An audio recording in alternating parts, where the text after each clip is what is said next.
आए और अल्लाह के नबी से दरियाफ्त किया कि मेरा रब आपको सलाम करता है और सलाम के बाद खबर देता है आपके पास में जो सहाबाए किराम बैठे हैं अल्लाह ताला ने उनकी मग़फ़िरत फरमा दी। मेरे नबी ने फरमाया कि मेरे सहाबी ने तो ऐसा कौन सा अमल किया है जिसकी वजह से अल्लाह ताला ने उसकी मग़फ़िरत फरमा दी। तो हजरत जिब्राइल अलैहिस्सलातु वस्सलाम ने कहा कि अल्लाह के नबी वो आपके पास बैठे और आपके पास बैठने से पहले उन्होंने दरूद पाक पढ़ा, दरूद पाक पढ़ा और अल्लाह के हबीब वो ऐसा दरूद पाक पढ़ा है मेरा रब खुश हो गया है।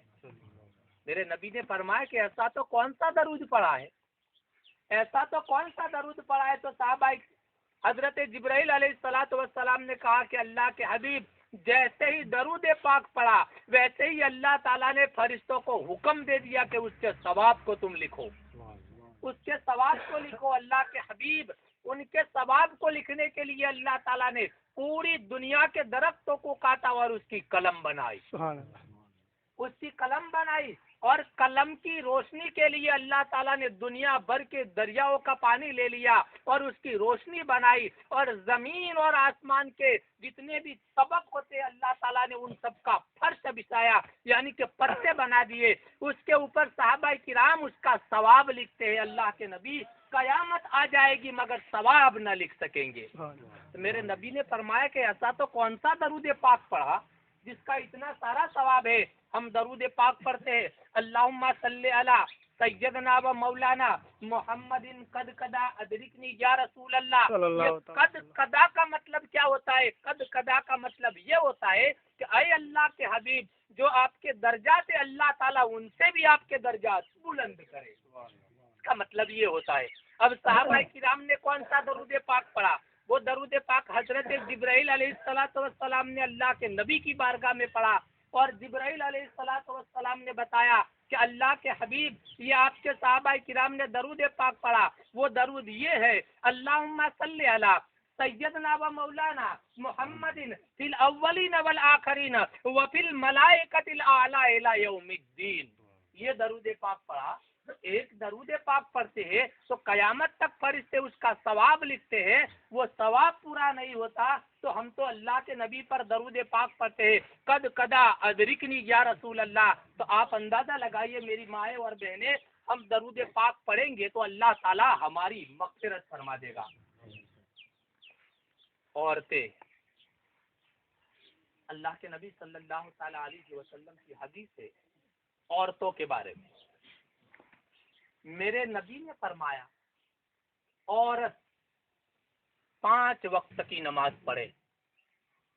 बहुत अच्छा और बेहतरीन तरीका मेरे नबी ने बताया कि औरत 5 वक्त की नमाज पढ़े, अपने शौहर को खाना पकाकर खिलाए, अपने बच्चों की परवरिश करे। अल्लाह ताला फरमाता है वो औरत जन्नती है, वो औरत जन्नती है। आप अंदाजा लगाइए, किसी भी औरत से पूछिए कि तुम नमाज पढ़ती हो, बोले नहीं। तुम अल्लाह ताला की हम्द सना करते हो, बोले नहीं। बोले क्यों नहीं करते? बोले हम इतने घर के काम में लग जाते हैं कि हम अल्लाह की नमाज भी नहीं पढ़ सकते, हम तस्बीह भी नहीं पढ़ सकते, हम रोजे भी नहीं रख सकते। ये सब गलत है, अल्लाह ताला के वहाँ पकड़े जाओगे। क्योंकि अल्लाह ताला फरमाता है कि मैंने तुमको काम करने के लिए हाथ दिए, जुबान से कोई काम नहीं करता। इनमें से कोई भी है जो जुबान से काम करता हो? कोई जुबान से काम नहीं करता। काम करता है तो हाथों से करता है और पैरों से करता है। अपनी जुबान फ्री रहती है तो तुम अल्लाह ताला की इबादत भी करते जाओ और काम भी करते जाओ, अपने बच्चों को दूध भी पिलाते जाओ, अपने शौहर के लिए या बच्चों के लिए रोटी भी पकाते जाओ और अल्लाह के हबीब पर दरूद पाक भी पढ़ते जाओ। तो अल्लाह ताला तुम्हारे काम में भी बरकत देगा और तुमको अल्लाह ताला नेकियों से माला माल कर देगा। मुझे बात याद आई, पहले का जमाना वो था कि जब अपने बच्चों का रिश्ता कोई करते, शादी करते, तो शादी से पहले, अभी का माहौल ऐसा है कि शादी करने से पहले लड़का देखते हैं, शादी करने से पहले लड़का देखते हैं पैंट शर्ट पहनता है या नहीं पहनता, गाड़ी रखी है या नहीं रखी, इसके घर में फ्रिज या टीवी है या नहीं, लखपति है या नहीं, ऐसा देखते हैं, ऐसा नहीं देखना चाहिए। पहले का माहौल ऐसा था, मेरे नबी का फरमाने आलीशान है कि मेरे नबी ने फरमा दिया कि पहले वो देखते थे कि वो लड़के पर चेहरे के ऊपर सुन्नत रसूल है या नहीं है। जब नबी की सुन्नतों को नहीं समझ सकता तो दुनिया के क्या रिश्तों को समझेगा। वो क्या 5 वक्त नमाज पढ़ता है या नहीं पढ़ता, उसको देखा करते थे। क्या कुरान पाक पढ़ता है या नहीं पढ़ता, उसको देखा करते थे। इसके बाद उनका रिश्ता होता था, उनके बाद उनका रिश्ता होता था। और उनकी माएँ भी ऐसी होती थी, अपने बच्चों को ऐसी तालीम देते थे। इसके लिए तो हमारे पीरो मुर्शद भी कहते हैं कि माँ नमाज पढ़ती होगी तो उसकी बेटी जरूर नमाज पढ़ेगी। सुभान अल्लाह। अरे माँ का दर्जा तो बहुत बड़ा है, माँ का दर्जा बहुत बड़ा है। अरे माँ को तो अल्लाह के नबी ने फरमा दिया, माँ खाने काबा की चौखट है, माँ खाने काबा का दरवाजा है। तो आप अंदाजा लगाइए, माँ का मर्तबा इतना बड़ा है। तो माँ अगर बच्चों को अच्छी परवरिश करेगी, अच्छी तरह से तालीम देगी। अरे माँ की तालीम के बारे में क्या बात करते हो। दुरूद पाक पढ़ो, अल्लाहुम्मा सय्यदना मुहम्मद व अला आले सय्यदना व मौलाना मुहम्मद व बारिक व सल्लिम सल्लु अलैहि सलातो व सलामुन अलैहि या रसूल अल्लाह सल्लल्लाहु तआला अलैहि वसल्लम। हमें आज साइंस अब बता रहा है, और 900 साल पहले हजरत गौसे पाक रजी अल्लाह ताला अन्हु ने हमको बता दिया। हजरत गौसे पाक रजी अल्लाह ताला अन्हु को जब मदरसे में भेजा, तालीम हासिल करने के लिए भेजा, तो आप फरमाते हैं कि मैंने अभी बच्चा था, मैंने मदरसे के दरवाजे में कदम रखा और गैब से आवाज आई, अल्लाह ताला कहता है मेरे दोस्त के लिए खड़े हो जाओ, मेरे बंदे की ताजीम करो। तो हजरत गौसे पाक रजी अल्लाह ताला अन्हु फरमाते हैं कि मैं मदरसे के अंदर गया और मुझे उस्ताद ने कहा पढ़ बेटा आऊज़ो। तो उस्ताद ने सिर्फ आऊज़ो कहा था, पर मैंने आऊज़ो भी पढ़ा, बिस्मिल्लाह भी पढ़ा और कुरान पाक पढ़ना शुरू कर दिया कि यहाँ तक के मैंने 70 सिपारे पढ़ लिए, मुंह पर पढ़ लिए। तो मौलवी खुद सोच में पड़ गया। बोलिए छोटा सा बच्चा है, 4 साल का बच्चा है, अभी तो उसकी जुबान भी सही तरह से नहीं चलनी चाहिए, और ये बच्चे ने कलाम पाक पढ़ लिया। तो पूछा कि आपने ये कलाम पाक इतनी उम्र में कहाँ से पढ़ लिया। तो आपने फरमा दिया मेरी माँ के पेट में मैंने सीखा था, मेरी माँ के पेट में मैंने सीखा था। साइंस तो अब बताती है। हजरत गौसे पाक रजी अल्लाह ताला अन्हु को पूछा कि तुम्हारी माँ के पेट में तुमने कैसे पढ़ लिया। तो आप फरमाते हैं कि मेरी माँ के पेट में जब मैं था, मेरी माँ घर का काम काज करती थी, काम भी करा करती थी और कुरान पाक पढ़ा करती थी। उसी कुरान को मैंने याद कर लिया। इससे पता चलता है कि जब बच्चा माँ के पेट में होता है, माँ बोलती है ऐसा बच्चा भी बोलता है। माँ दरूद पढ़ेगी तो बच्चा पेट में दरूद पाक पढ़ेगा। अगर माँ गाली देती है तो बच्चा भी गाली देगा। क्या बाहर आएगा तो हम ये सोचते हैं कि हमारा बेटा कुरान शरीफ पढ़ेगा। भाई हमने आम उगाया है तो आम ही निकलेगा, और दूसरा कुछ उगाया है तो दूसरा कुछ निकलेगा। हमने आम उगाया नहीं और आम की राह देख करके बैठे, ये कभी नहीं बनेगा। हमने अगर दरूद पाक पढ़ा होगा तो हमारी औलाद भी बाहर आकर के दरूद पाक पढ़ेंगी। और इससे पता चलता है कि अल्लाह के वली जो होते हैं, उनकी माएँ जो होती है उनको अच्छी तालीम देती है। अगर माँ दूध पिलाती है और दूध पिलाते पिलाते दरूद पाक पढ़ती है तो अल्लाह के नबी का फरमाने आलीशान है कि वो बच्चे को अल्लाह ताला नेक बना देता है, वो बच्चे को नेक बना देता है। एक मर्तबा टीपू सुल्तान, अल्लाह के वली है, बहुत बड़े वली है टीपू सुल्तान, जब आप बड़े हो गए, उनकी अम्मा ने कहा उनके घर वालों से कि मेरे टीपू का रिश्ता तय करो, कोई भी जगह पर, अच्छी जगह पर मेरे बेटे का रिश्ता तय करो। तो उनके अब्बा एक बादशाह के वहां गए और लड़की को पसंद किया, और लड़की को पसंद करने के बाद कहा कि मैं अपने टीपू के लिए यहाँ आया हूँ। बोले हाँ कोई बात नहीं, मैं मेरी लड़की का रिश्ता उस जगह पर करूंगा जहाँ मेरे शेर के साथ कुश्ती करेगा, मेरे शेर के साथ कुश्ती करेगा, उसी के साथ मैं अपनी लड़की का रिश्ता करूंगा।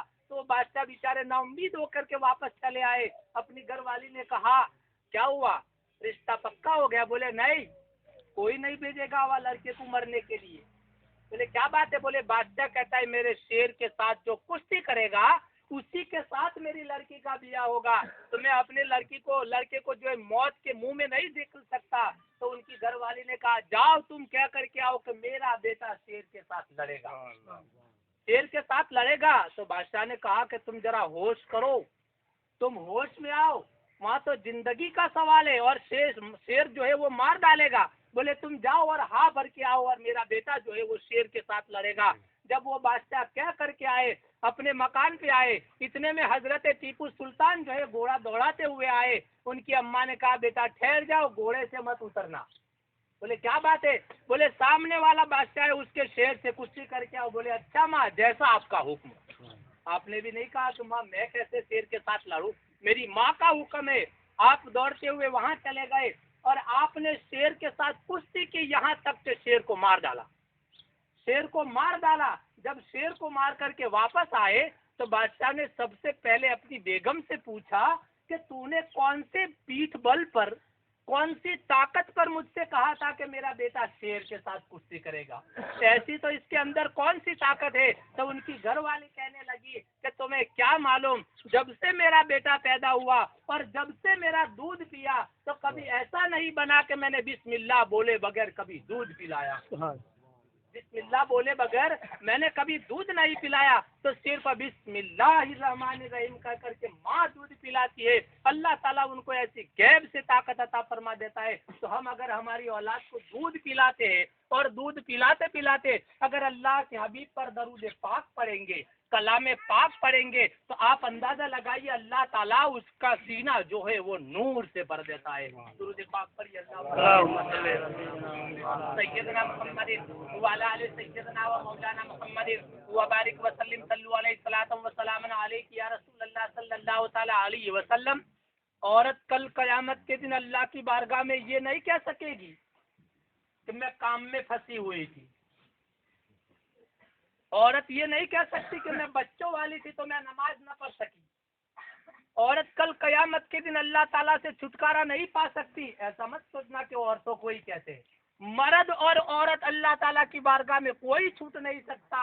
लेकिन हाँ, औरत अगर अल्लाह ताला की बारगाह में कहे कि मैं बच्चों वाली थी, मैं नमाज नहीं पढ़ सकती थी, तो कल कयामत के दिन अल्लाह ताला 100 बच्चे वाली औरतों को सामने ला करके खड़ा कर देगा, सामने ला करके खड़ा कर देगा और मेरा रब कहेगा कि ये 100 बच्चे वाली औरतें, उनसे पूछियो कभी एक भी नमाज कजा नहीं हुई। तो आप अंदाजा लगाइयो अल्लाह ताला की बारगाह में कोई ये सोचे कि मैं छुटकारा पा जाऊं। कल कयामत के दिन अल्लाह ताला हजरत बीबी फातिमा रजी अल्लाह ताला अन्हा को बुलाएगा और फातिमा आकर के सामने खड़ी हो जाएगी। फातिमा वो औरत है, फातिमा इमाम हुसैन की माँ है, कोई जैसी वैसी औरत नहीं। अल्लाह ताला फरमाता है कि मेरे हबीब तेरी बेटी से ये कह दे कि फिक्र ना करे, तू तो जन्नती औरतों की सरदार है, जन्नती औरतों की सरदार है। ऐसे बीबी फातिमा रजी अल्लाह ताला अन्हा भी पूरी रात जाग करके अल्लाह ताला की इबादत करते थे और इबादत भी ऐसी करते थे। आप फरमाते कि मैं एक हाथ से रोटियां पकाती थी, जुबान से कुरान पाक पढ़ा करती थी और पैर के अंगूठे ऊपर एक डोरी बांध करके इमाम हुसैन के झूले को झुलाती थी। एक साथ 3 काम करती थी। आप अंदाजा लगाइए बीबी फातिमा रजी अल्लाह ताला अन्हा, आप इतनी पर्दे में रहती थी, इतनी पर्दे में रहती थी। अरे उनको दुनिया की क्या आखिरत की पड़ी है कि अल्लाह के हबीब सल्लल्लाहु ताला अलैहि वसल्लम, आप अल्लाह ताला से पूछ लीजिए कि मैंने जिंदगी भर मेरे चेहरे को किसी ने नहीं देखा। सोचिए, मेरे चेहरे को जिंदगी भर अली और नबी के सिवा किसी ने नहीं देखा। तो अरे अल्लाह के हबीब, कल कयामत के दिन अल्लाह ताला मुझे पुल सिरात से निकालेगा, उस वक्त तो सब खड़े होंगे, उस वक्त मेरी क्या हालत होगी। पहले बाद का सोचा कि उस वक्त क्या होगा। तो मेरा रब फरमाता है कि अल्लाह के हबीब अपनी बेटी से कह दे कि जब तो पुल सिरात से गुजरेगी तो एक गैब से आवाज आएगी कि अपनी निगाहों को नीची कर दो, खातूने जन्नत की सवारी जा रही है। कोई ऊपर नहीं देखेगा, वो भी एक औरत है। लेकिन कल कयामत के दिन अल्लाह ताला इसी बीबी फातिमा रजी अल्लाह ताला अन्हा के सदके में अल्लाह ताला हम सब की मगफिरत फरमा देगा। आज हमने महफिल पाक रखी है, क्यों रखी है? एक मौत हो गई है। मौत अल्लाह ताला ने फरमाया कि इंसान दुनिया में आकर दुनिया की लिज्जतों में इतना महू हो जाता है, दुनिया की दौलत को देख करके इंसान इतना मशगूल हो जाता है, न उसे मौत याद रहती है न कब्र याद रहती है, यहाँ तक के सब भूल जाता है। अरे दुनिया की मिसाल कैसी है, दुनिया की मिसाल के बारे में मैं आपको बताऊं, दुनिया कैसी है और किस तरह से बशर हो जाती है। एक इंसान जा रहा था, देखो दुनिया कैसी है, दुनिया का माहौल मैं आपको बताऊं कि एक इंसान जा रहा था, बहुत दिल के कानों से सुनोगे तो काम आएगा। इंसान जा रहा था, पलट के पीछे देखा कि एक शेर आता है दौड़ता हुआ। जब शेर को देखा तो इंसान में दिल में सोचा कि ये शेर जो है वो मुझे खा जाएगा। इंसान दौड़ने लगा, इंसान दौड़ने लगा, इतना दौड़ा, शेर करीब आ गया और करीब जाकर के सामने क्या देखता है कि एक कुआं है, एक कुआं है। इसने सोचा कि अब पनाह लेने के लिए, बचने के लिए ये कुआं सही है, ये कुआं सही है, अगर मैं कुएं में गिर जाऊंगा थोड़ा बहुत बचाव हो जाएगा। जब इसने सोचा कि मैं कुएं में गिरूं तो कुएं में निगाह पड़ी तो क्या देखा कि एक बहुत बड़ा सांप है कुएं में, अपने मुंह को खोल करके बैठा है। इंसान ने पीछे देखा तो शेर है, आगे देखा तो कुआं है और कुएं के अंदर देखा तो एक सांप है। अब नीचे गिरता है तो सांप खा जाएगा, खड़ा रहता है तो शेर खा जाएगा। उसकी निगाह ऊपर पड़ी कि एक दरख्त को देखा, एक झाड़ को देखा, कुएं के किनारे पर लटका हुआ एक झाड़ देखा। उसने छलांग लगाकर झाड़ की टहनी को पकड़ लिया, झाड़ की टहनी को पकड़ लिया और पकड़ने के बाद इसके दिल में हुआ कि अब राहत हो गई, अब न मुझे शेर खाएगा न सांप खाएगा। इतने में उसकी निगाह पड़ी कि डाली के ऊपर दो चूहे, एक काले रंग का है और एक सफेद रंग का है। जब दो चूहों के ऊपर नजर पड़ी तो इसने देखा कि एक काला चूहा, एक सफेद चूहा जो डाली को काट रहे, डाली को काट रहे। अब डाली कट जाएगी और मैं कुएं के अंदर गिर जाऊंगा, बस इसी फिक्र में लगा हुआ था। इतने में उसकी निगाह पड़ी एक टहनी के ऊपर तो क्या देखा कि एक शहद है, जिसको हम हमारी जुबान में मध कहते, शहद है। शहद के ऊपर निगाह पड़ी तो उसने देखा कि ये शहद बहुत अच्छा है, शहद को चूसने में लगा और पीछे शेर को भूल गया, नीचे कुएं को भूल गया, दो चूहों को भूल गया, सांप को भूल गया, सब कुछ भूल गया। अब क्या हुआ, ये हकीकत नहीं है, एक मिसाल है। अब मैं आपको बताऊं, शेर पीछे जो दौड़ता हो इससे मुराद है मलेकुल मौत, शेर से मुराद है मलेकुल मौत और कुएं से मुराद है कब्र, कुएं से मुराद है कब्र और सांप से मुराद है कब्र का अजाब, कब्र का अजाब। और जो दो टहनियां थी वो दुनिया थी जिसको पकड़ के खड़ा है और उसकी निगाह पड़ी के दो चूहे, एक काले रंग का है और एक सफेद रंग का है। इससे पता चलता है ये रात है और एक दिन है। और जो मद से मुराद होती है दुनिया, दुनिया के अंदर इतना फंसा गया, उसको चूसने में लगा तो पीछे मौत को भी भूल गया, कब्र को भी भूल गया। तो आप अंदाजा लगाओ, दुनिया को अल्लाह ताला, दुनिया के अंदर इंसान को जब अल्लाह ताला ने पैदा किया, खाने पीने के लिए पैदा नहीं किया, इसकी हमदसना करने के लिए पैदा किया है। कल कयामत के दिन सबसे बड़ा इंसान वो पछताएगा जिसका एक भी श्वास अल्लाह की याद से गाफिल हुआ हो। हजरत जुनैद बुगदादी रजी अल्लाह ताला अन्हु, जब आप नमाज के लिए खड़े हो जाते थे, आप वुजू करके आते थे, आपके मुरीद देखते थे आप थर्राते थे, कांपते थे।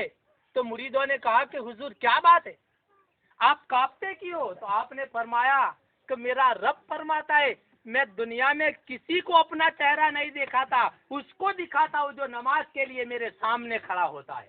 तो आज मैं अल्लाह के सामने खड़ा होने वाला हूँ और मैं नमाज ऐसी नमाज पढ़ता हूँ कि मैं हर नमाज को आखिरी नमाज समझता हूँ, हर सजदे को आखिरी सजदा समझता हूँ। काश मैंने सजदा किया, अल्लाह ताला दूसरा मौका दे या ना दे, इसके लिए मैं डरता हूँ। अरे हम तो वो तो ये डरते थे कि अल्लाह ताला दूसरे सजदे की तौफीक देता या नहीं देता। हम तो 100 साल की सोचते, हम तो 100 साल के लिए इकट्ठा करके रखते। ऐसा नहीं करना चाहिए। भाई 100 साल के लिए करो या 500 साल के लिए करो, ये शरीयत हमें मना नहीं करती, लेकिन शरीयत तो ये कहती है तुम इबादत भी करो और कमाते भी रहो, क्योंकि शरीयत ने ऐसा नहीं कहा कि तुम नमाज ही पढ़ पढ़ करो, काम ना करो। क्योंकि अल्लाह ताला कलाम पाक के अंदर इरशाद फरमाता है कि तुम नमाज पढ़ो, फस औ इला जिक्रिल्लाह व ज़रुल बैय, जब तुम नमाज से फारिग हो जाओ तो अल्लाह के जिक्र से जब फारिग हो जाओ तो तुम रोजी रिस्क के लिए फैल जाओ, तुम रोजी रिस्क के लिए फैल जाओ। ये रोजी कमाना कोई गुनाह नहीं है, तालीम हासिल करना कोई गुनाह नहीं है। तो अल्लाह के हबीब सल्लल्लाहु ताला अलैहि वसल्लम ने फरमाया कि मौत जब भी आती है, अल्लाह ताला बंदों पर इतना बड़ा मेहरबान है। मेरे नबी ने फरमाया कि आए मेरे रब मेरी उम्मत के गुनाहों को तो माफ कर दे, मेरी उम्मत के गुनाहों को माफ कर दे। तो अल्लाह ताला ने फरमाया कि मेरे हबीब तेरी कोई बात मैं नहीं टालूंगा, जा तेरी उम्मत मरने से पहले 1 साल पहले तौबा कर लेगी तो अल्लाह ताला उसके तमाम गुनाहों को माफ फरमा देगा। तो मेरे नबी ने फरमाया कि अल्लाह मेरी उम्मत को मालूम नहीं कि मौत कब आएगी, मेरी उम्मत को मालूम नहीं कि मौत कब आएगी। तो अल्लाह ताला फरमाता है कि मरने से 6 महीने पहले तौबा कर लेगा तो अल्लाह ताला फरमाता है मैं उसकी मगफिरत कर दूंगा। तो मेरे नबी ने फरमाया कि मेरी उम्मत को ये भी मालूम नहीं कि 6 महीने बाद मौत होगी, तो अल्लाह ताला फरमाता है मरने से 3 महीने पहले तौबा कर लेगा तो मैं इसके गुनाहों को माफ फरमा दूंगा। मेरे नबी ने फरमाया कि नहीं मेरे रब, तो अल्लाह ताला फरमाता है कि जा तेरी उम्मत मरने से पहले तौबा कर लेगी तो मैं उसके तमाम गुनाहों को माफ फरमा दूंगा। अल्लाह बहुत बड़ा मेहरबान है। कोई भी गुनाह हम गुनाह करते हैं और गुनाह करने के बाद ये मत सोचे कि अल्लाह हमारी खताओं को माफ नहीं करेगा। अल्लाह ताला फरमाता है कि इंसान जब गुनाह करता है और गुनाह करने के बाद मुझसे माफी मांगता है तो मुझे बहुत अच्छा लगता है, मुझे बहुत अच्छा लगता है। और मैं फरिश्तों से कहता हूँ देख मेरा बंदा मुझसे डर गया और मुझसे माफी मांगता है, तो अल्लाह ताला फरमाता है इतना खुश हो जाता है। मेरा रब कहता है कि जा तेरे को मैंने माफ कर दिया और दुनिया में रह करके तूने जितने भी गुनाह किए, अल्लाह ताला फरिश्ते से कहता है ये गुनाह को तब्दील कर दो और नेकियों में बदल दो। तो गुनाहों के बदले में अल्लाह ताला नेकियां लिख देता है। तो हमको अल्लाह ताला ने पैदा किया, ऐसा मत सोचे कि वो मर गए हमें मरना नहीं, वो मर गए हमें मरना नहीं। इसके लिए तो कहते हैं मौत से कभी किसी को रिश्तेदारी है, मौत से हमारी जुबान में कहता है मौत से कभी किसी का सगा नहीं है। शायर कहता है मौत से कभी किसी को रिश्तेदारी है, आज उसकी तो कल हमारी बारी है, हमको भी एक न एक दिन जाना पड़ेगा। अरे जब हम मैयत को लेके जाते हैं क्या हमारे दिलों के अंदर खुदा का खौफ नहीं आता? मैयत जब लेके चलते हैं या तो मैयत घर में रखी हुई होती है तो कोई इंसान पास भी नहीं जाता। क्यों भाई? अरे तू तो इसके बेगी सो के बड़ा हुआ, इसका दूध पी के तू बड़ा हुआ, आज उसको हाथ क्यों नहीं लगाता? बोले मर गया है। ये गलत है। इंसान डरता क्यों है मालूम है? मैयत से अमाल अच्छे नहीं होते, इसके दिल के अंदर गुनाहों के सिवा कुछ नहीं होता और खुदा से डरता नहीं है इंसान, इसके लिए मौत से भी डरता है और मैयत से भी डरता है। अल्लाह के वली को देखो, वीरान जंगलों के अंदर अल्लाह ताला की इबादत करते रहते हैं, उनके पास मैयता पड़ी रहती है, लेकिन वो डरते नहीं। क्योंकि उनको मालूम है कि हमारा हिसाब क्लियर है। अल्लाह ताला ने हमको जिस काम के लिए भेजा है वो हिसाब हमारा क्लियर है। अल्लाह जब भी दफ्तर देके उसके सामने कर देते हैं। डरता तो वो है जिसका हिसाब क्लियर नहीं होता, डरता वो है जिसके लिए पैदा किया उसकी इबादत ना की, इसके लिए डरता है। आज हम इकट्ठा होकर के बैठे, हमारा फर्ज बनता है। ये मोहता का मतलब क्या होता है मालूम है? मोहताज, ये हमारा मोहताज है। हम पढ़ करके उसके इसाले सवाब के लिए अगर दरूद पाक पढ़ेंगे, ऐसा नहीं कि मैं कुरान पाक पढ़ा हुआ नहीं हूँ। अल्लाह बहुत बड़ा बादशाह है, अल्लाह बहुत बड़ा बादशाह है। अरे सिर्फ हम अल्लाह अल्लाह करेंगे, कुछ नहीं आता। हम तो पढ़ेले नहीं है, कुछ नहीं आता तो सिर्फ अल्लाह अल्लाह करो, अल्लाह बहुत बड़ा बादशाह है। सिर्फ इंसान एक मर्तबा अल्लाह कहता है तो अल्लाह ताला 50 नेकी अता फरमाता है। कितनी? 50 नेकी अता फरमाता है। इसके लिए तो अल्लाह ताला फरमाता है कि तुम मेरे सामने चल के आओ, मैं दौड़ के आता हूँ। खाली तुम चलो, मैं दौड़ के आता हूँ। अरे खुदा को याद करो, अल्लाह ताला फरमाता है कि मुझे तुम याद करो। हम तो अल्लाह के नबी को चाहने वाले हैं।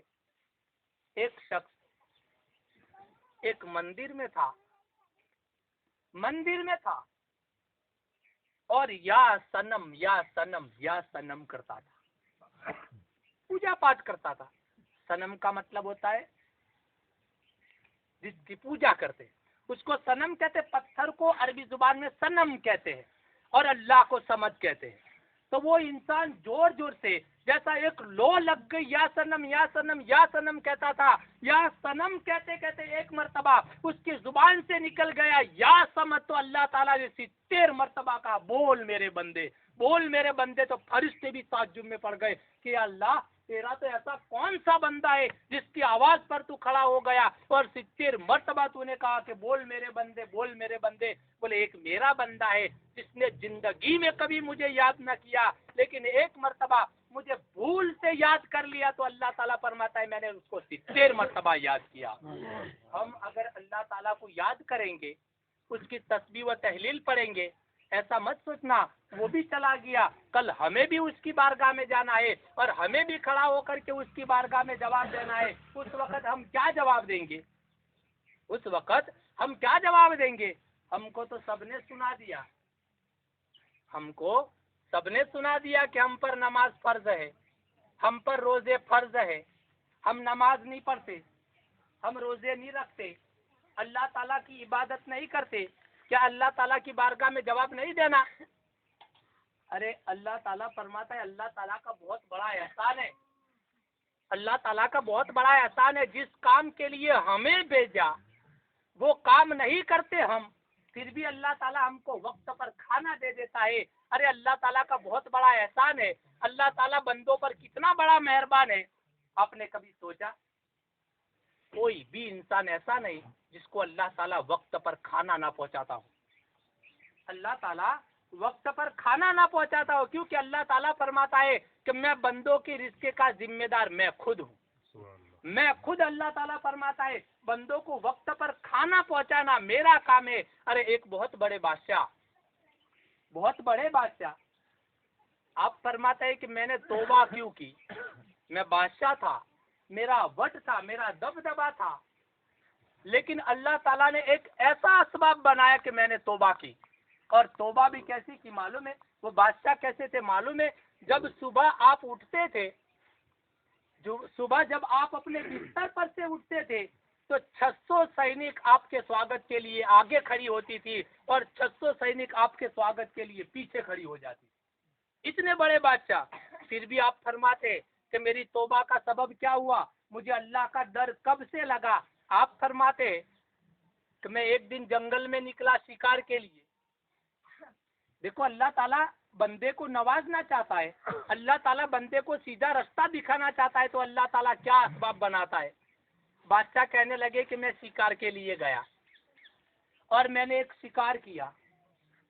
शिकार को पकाने के बाद मैंने एक ताश के अंदर सब्जी को निकाला और दूसरे ताश के अंदर मैंने रोटी को निकाला, और रोटी निकालने के बाद मैंने जरा इधर की तरफ घुमा और एक कौवा आया और रोटी लेकर के भाग गया। कौवा आया, रोटी लेकर के भाग गया। तो बादशाह जिद्दी होता है, बादशाह जिद्दी होता है। उन्हें उसी जगह पर सब्जी और रोटी को रख दिया और कौवे के पीछे दौड़ा, कौवे के पीछे दौड़ा, यहाँ तक के कौवे के पीछे पीछे दौड़ते रहे। तो क्या देखा कि कौवा जो है एक पहाड़ के ऊपर बैठ गया, पहाड़ के ऊपर बैठ गया। बादशाह ने घोड़ा दौड़ाते हुए पहाड़ के ऊपर चढ़ा तो कौवा वहां से भी उड़ गया। बादशाह ने ऊपर चढ़ करके देखा तो एक कौवा नीचे खाई थी, खड्डा था, जिसको हमारी जुबान में कहते हैं खड्डा था। उसी खड्डे के अंदर देखा कि कौवा जो है एक इंसान पड़ा हुआ है, इसके सीने के ऊपर बैठा हुआ है और रोटी को तोड़ तोड़ करके उसको खिला रहा। बादशाह ने जब देखा तो बादशाह घोड़े से उतर गया और नीचे आया। नीचे आकर के क्या देखा कि कौवे ने रोटी को जो है वो पूरा कर दिया था। कौवा उड़ के चला गया।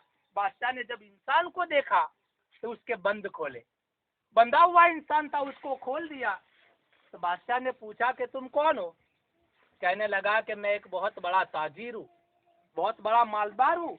मैं तिजारत करके आता था, यानी धंधा करके आ रहा था। रास्ते में मुझे डाकुओं ने पकड़ लिया, मार लूट करके मेरा सब सामान ले लिया और मुझे बांध करके ये पहाड़ के अंदर फेंक दिया। कसम खुदा की, आज मुझे 7 दिन हो गए, 7 दिन से ये खड्डे में पड़ा हूँ। लेकिन अल्लाह का बहुत बड़ा करम है कि अल्लाह ताला ने 7 दिनों में मुझे कभी भी भूखा नहीं रखा, कभी भूखा नहीं रखा। तो बादशाह सोच में पड़ गया कि अल्लाह, ये तो एक ताजिर है, इसको फेंक दिया था फिर भी मेरा रब खिलाता है। मैं तो बहुत बड़ा बादशाह हूँ, पूरी दुनिया के अंदर मेरी हुकूमत है। तो मैं अल्लाह का कितना नाशुक्र करता हूँ कि मैं शिकार के लिए जाता हूँ, मैं शिकार के लिए जाता हूँ। तो बादशाह ने अल्लाह की बारगाह में तौबा की और अल्लाह ताला से कहा कि अरे मेरे रब, आज के बाद कभी मैं शिकार नहीं करूंगा और कभी तेरे सिवा किसी के पास कुछ नहीं मांगूंगा। तो बादशाह ने घर आकर के अपना जितना कारोबार था, अपना महल था, सबका सब फकीरों को दे दिया, अल्लाह की राह में लुटा दिया।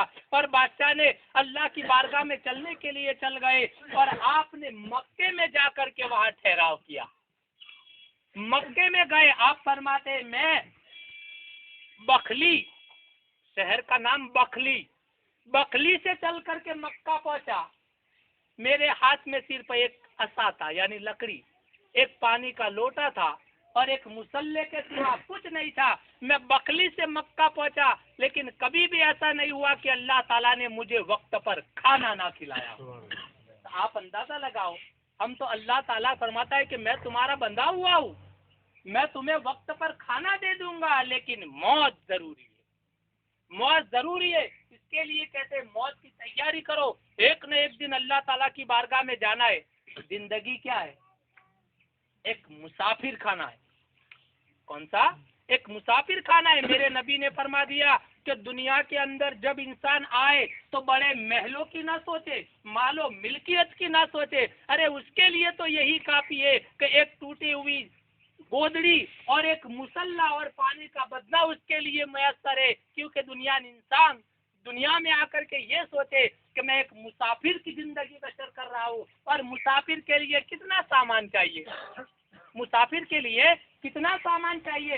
अरे मुसाफरी, वही बादशाह का मुझे वाकया याद आ, दुरूद पाक पढ़ी, अल्लाहुम्मा सय्यदना मुहम्मदिन व अला आलि सय्यदना व मौलाना मुहम्मदिन का कदार लिखनी या रसूल अल्लाह सल्लल्लाहु तआला अलैहि वसल्लम। वही बादशाह फिर दूसरी मर्तबा बादशाह फरमाता है कि मैंने अल्लाह ताला से तौबा क्यों की। बादशाह कहता है कि एक मर्तबा मैं अपने महल में मखमली बिस्तर पर सोया हुआ था, मखमली बिस्तर पर सोया और सोने से पहले मैंने कहा या अल्लाह, इतना ही कहा था। जब आधी रात हुई तो उनके महल के ऊपर से आहट आई, आवाज आई। तो बादशाह ने कहा कि मेरे महल के ऊपर कौन है, महल के ऊपर कौन चढ़ा है? तो एक शख्स कहने लगा कि मैं। बोले मैं कौन? बोले मैं हूँ। बस इतना ही बोले। बोले रात के वक्त में तू मेरे महल के ऊपर क्या कर रहा है? तो आने वाला इंसान कहने लगा कि मेरा ऊंट जो है वो गुम हो गया है, मैं ऊंट की तलाश कर रहा हूँ। तो बादशाह ने कहा कि अजीब आदमी है, अगर इसका ऊंट गुम हो गया है तो उसको तलाश करने के लिए जंगल में जाना चाहिए।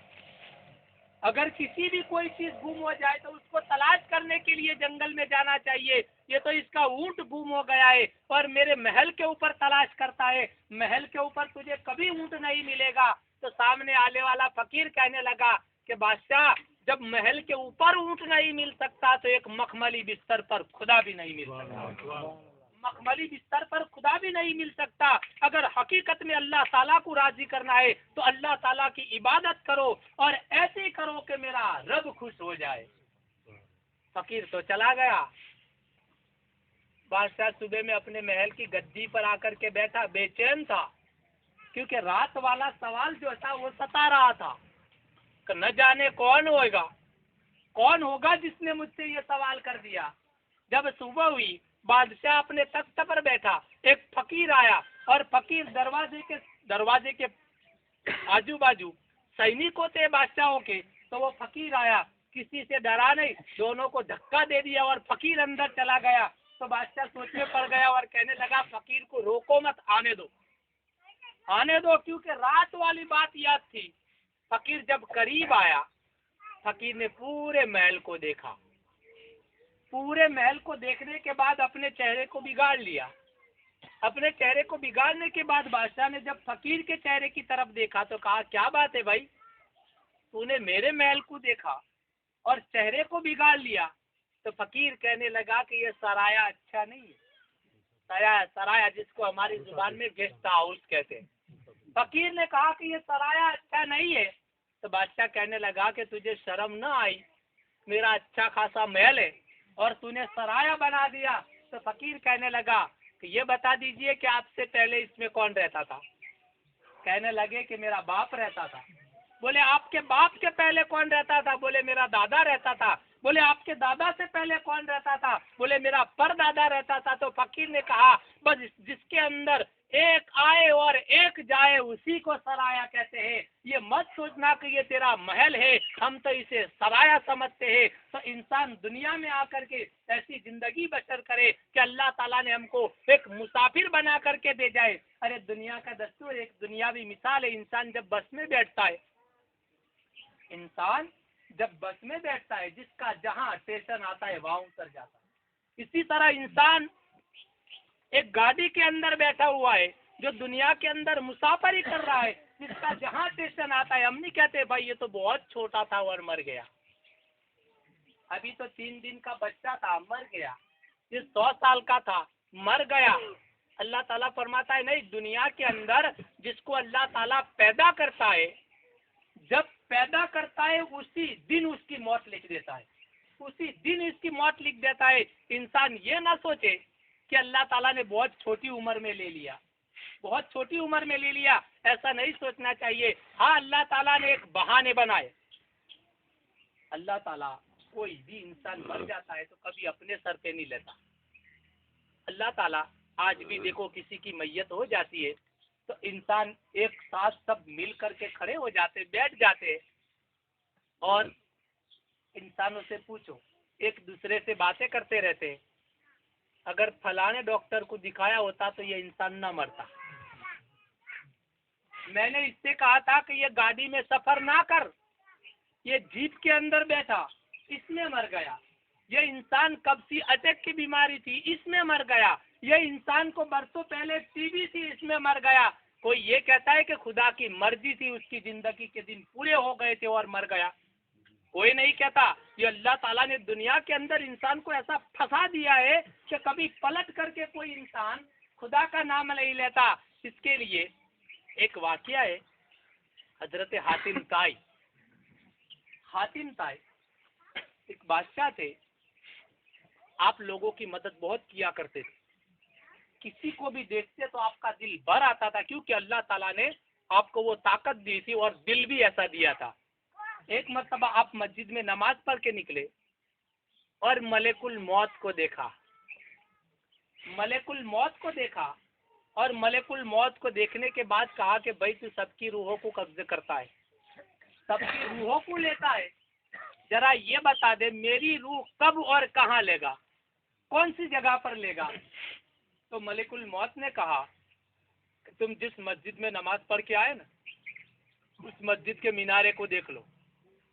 जब तुम ये मीनारे को ऊपर चढ़ोगे उस वक्त तुम्हारी मौत हो जाएगी, तुम्हारी मौत हो जाएगी। तो हजरत हातिम ताई रहमतुल्लाह अलैह रोजाना नमाज पढ़ने के लिए आते और मीनारे को देखते, मीनारे को देखते और दिल में कहते कि ये मीनारे पर जब मैं चढ़ूंगा उस वक्त मेरी मौत होगी। इसके लिए आप दरियाओं में कूद देते थे, आगों के अंदर भी कूद देते थे, पहाड़ों में कूद देते थे। आपको मालूम था कि मेरी मौत कोई जगह पर नहीं सिवाय मीनारे के।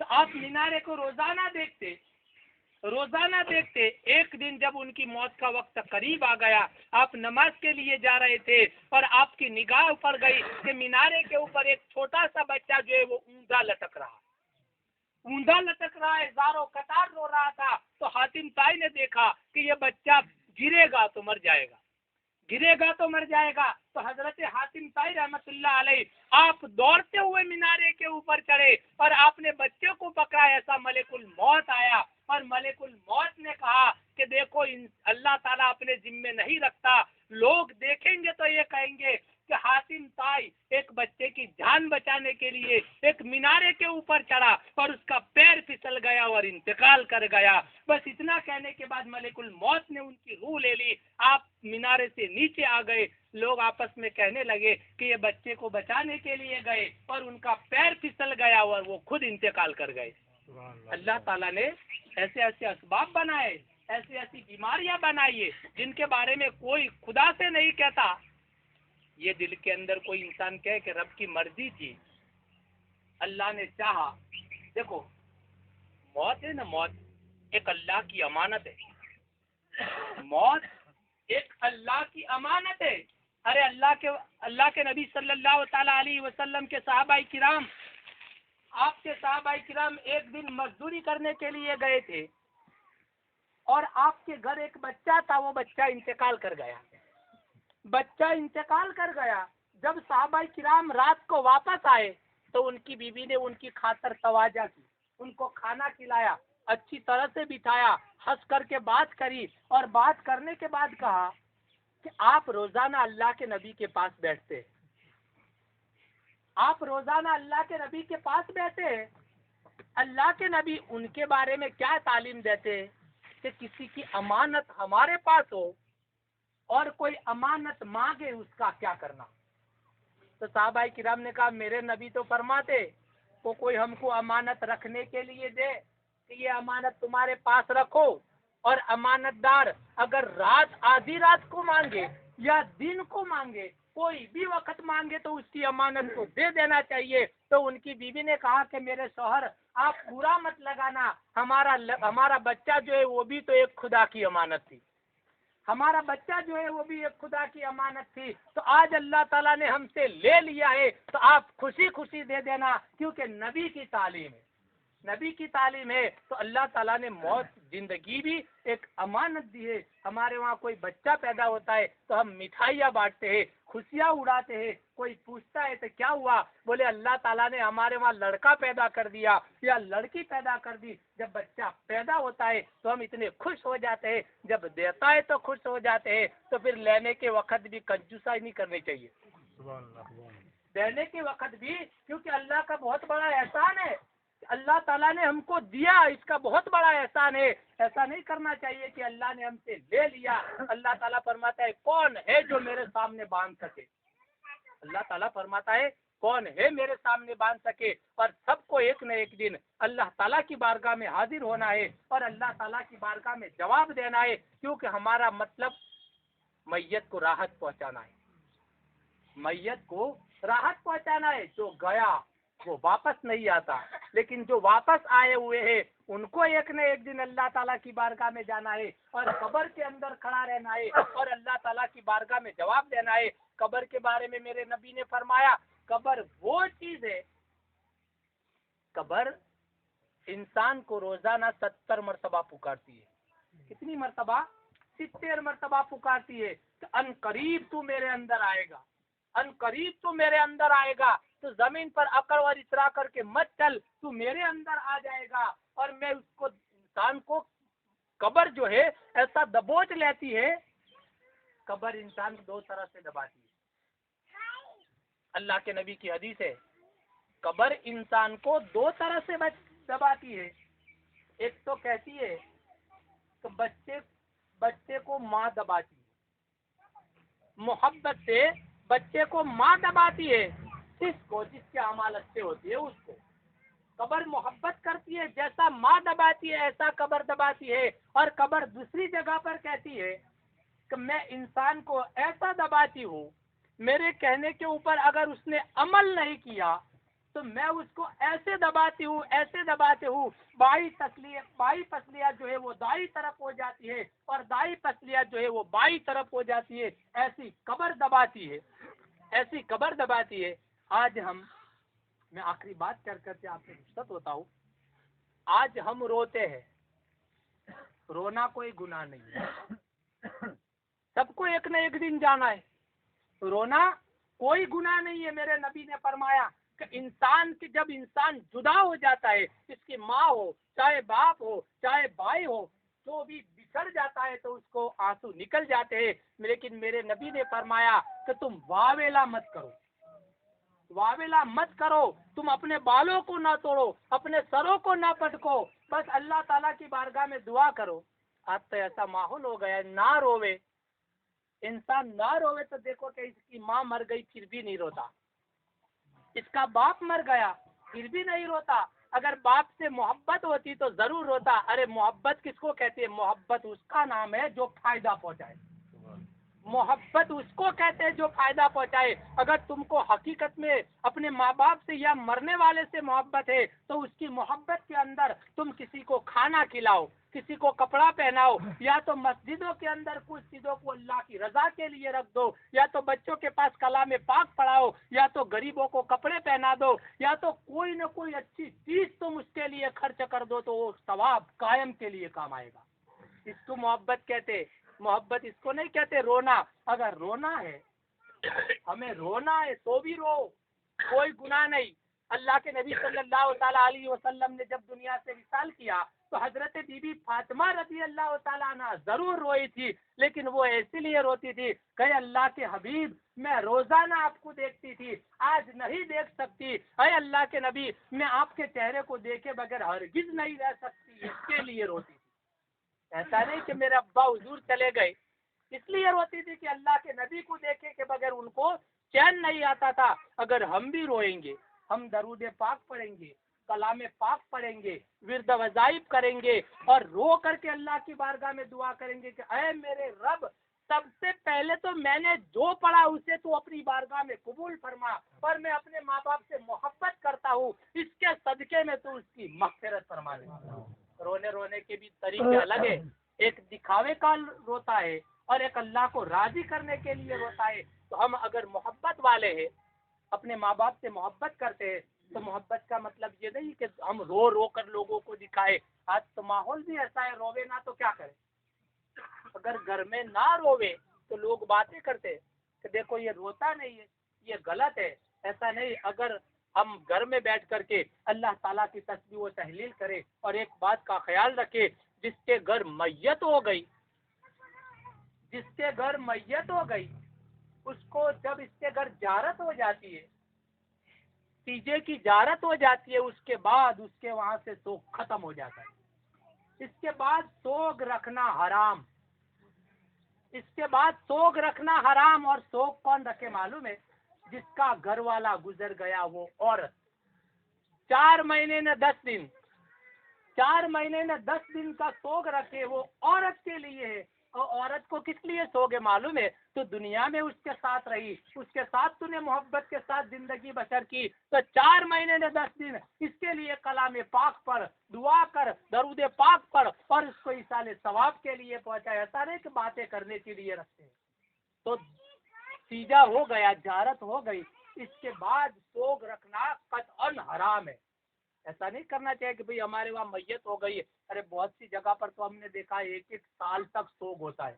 ऐसा नहीं करना चाहिए। हमारे यहाँ तो बस तीजे की जारत हो गई, इसके बाद सोग खत्म हो गया, कोई आवे उसको तुम खाना खिलाओ, क्योंकि खाना खिलाना तो मेरे नबी ने फरमा दिया। आने वाले इंसान को तुम खाना खिलाओ, पानी पिलाओ, उसको अच्छी तरह से बिठाओ, उसका आदर भाव करो, उसको उसके साथ मुसाफा करो, उसकी खैरियत पूछो, उसको सही सलामत बिठाओ। इसका नाम तो इबादत है, इसका नाम इबादत है। इंसान को तुम अच्छी तरह से बुलाओ, अच्छे से अच्छा खाना खिलाओ, मगर अच्छी तरह से बुलाओ ना तो तुम्हारा खाना कोई काम का नहीं। इसके लिए तो मेरे नबी ने फरमाया, कोई भी इंसान हो, ऐसा नहीं कि अपना, मेरे नबी ने ऐसा नहीं फरमाया कि अपना, कोई भी इंसान हो, कोई भी कौम का इंसान क्यों ना हो, मेरे नबी ने फरमाया उसको बुलाओ, अपने घर बिठाओ और अच्छे से अच्छा खाना खिलाओ। वही हमारा मजहब सिखाता है, वही हमारा मजहब सिखाता है। तो हाँ, मैंने आपके सामने कलाम पाक की आयत पढ़ी, कुल्लु नफ्सिन जायकातुल मौत, हर जानदार को मौत का मजा चखना है और एक न एक दिन अल्लाह ताला की बारगाह में हाजिर होना है और अल्लाह ताला की बारगाह में खड़े होकर के जवाब देना है। अल्लाह ताला से दुआ कीजिए कि अल्लाह ताला हम सबको नेक अमल करने की तौफीक अता फरमाए और हम सबको सिरात मुस्तकीम पर चलने की तौफीक अता फरमाए। और इस मकसद के लिए ये महफिल पाक रखी हुई है। अल्लाह ताला अपने पीरो मुर्शद के सदके तुफैल में उस मरहूम की भी मग़फ़िरत फरमाए और अल्लाह ताला हम सब के तमाम गुनाहों को माफ़ फरमाए। वमा अलैना इल्लल बलाग। खड़े हो जाओ, सलात व सलाम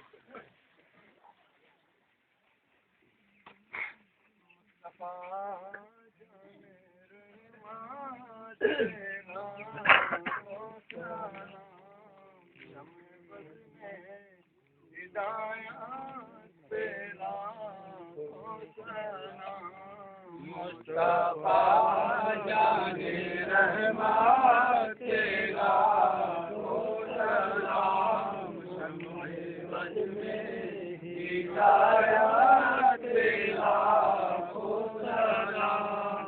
अजमात के सदके वक़ार हरम, जिनकी जुल्फ़ों के कुर्बान बहार शहबद में परवरदिगार आराम, शहरियारे नीलम ताजदार आलम, नौबहारे सफ़ारत लाखो सलाम, मुस्तफा जाने रहमत लाखो सलाम, शम्मे बद में हिदायत लाखो सलाम। सूरज किसी ने भी तेरा नहीं, कोई मिसले अल्लाह देखा नहीं, जिनकी ताकत का कोई ठिकाना नहीं,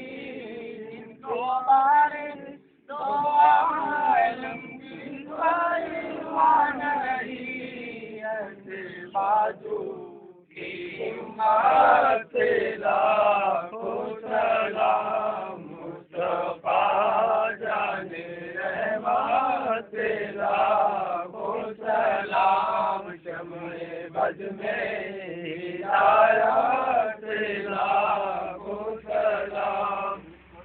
के कूफा बुलाया गया, जिनके बच्चों को प्यासा रुलाया गया, जिनको बैठे बिठाए सताया गया, जिनके सीने पे खंजर चलाया गया, हैदर के लाखो सलाम, मुस्तफा जाने रहमत लाखो सलाम, शम्मे बद में हिदायत लाखो सलाम। सलातो वस्सलामु अलैका या रसूलल्लाह, सलातो वस्सलामु अलैका या हबीबल्लाह, सलातो वस्सलामु अलैका या नबील्लाह, अस्सलातु वस्सलामु अलैका या कासिम रिज़्क़िल्लाह, अस्सलातु वस्सलामु अलैका या नूरम मिन नूरिल्लाह, अस्सलातु वस्सलामु अलैका या मुहम्मदुर रसूलुल्लाह सल्लल्लाहु तआला अलैहि वसल्लम।